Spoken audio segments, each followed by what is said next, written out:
隋文帝为什么能够统一分裂了几百年的中国呢？隋文帝杨坚快速统一中国，是一件非常厉害的事情。杨坚原本是北周大将，又是皇亲国戚，后来他逼迫周敬帝让位，建立隋朝，定都长安，举年号为开皇。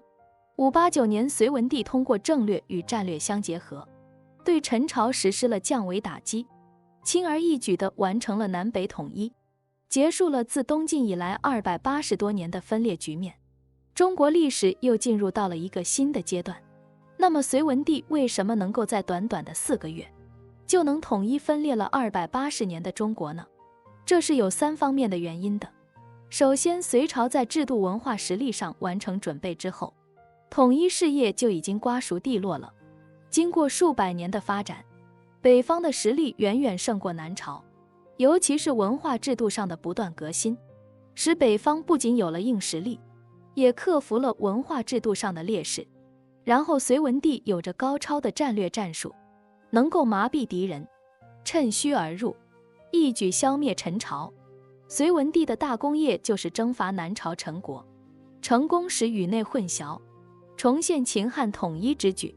当时的局势，就陈国和西凉来说，西凉地盘很小，人口也少，隋朝和梁还保持着来往，所以杨坚就准备先收服西凉。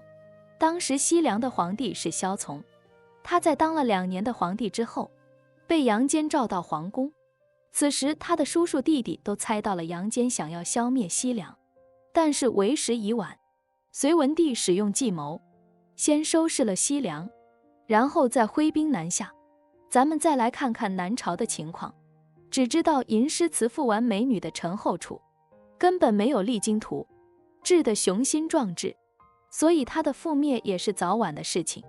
对于绝大多数的民众来说，无论他们在南北分裂中是什么立场，他们最大的渴望都是安居乐业。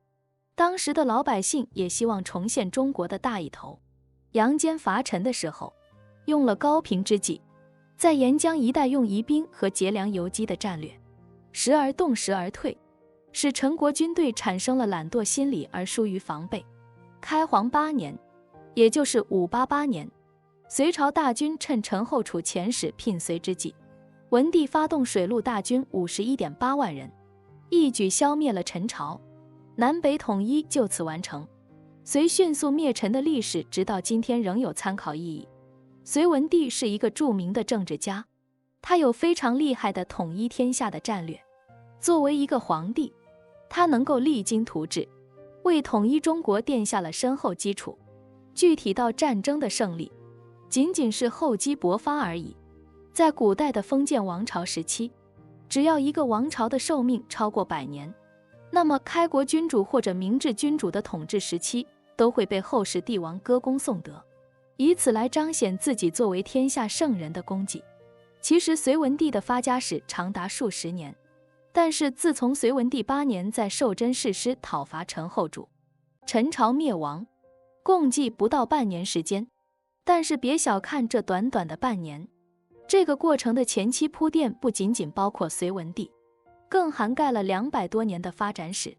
最后隋文帝还有高超的战略战术，能够麻痹敌人，趁虚而入，对陈朝实施了降维打击。所以隋文帝能够在短短4个月就统一了分裂280多年的中国，这也在情理之中了。欢迎关注我的频道，这样就不会错过更多精彩内容。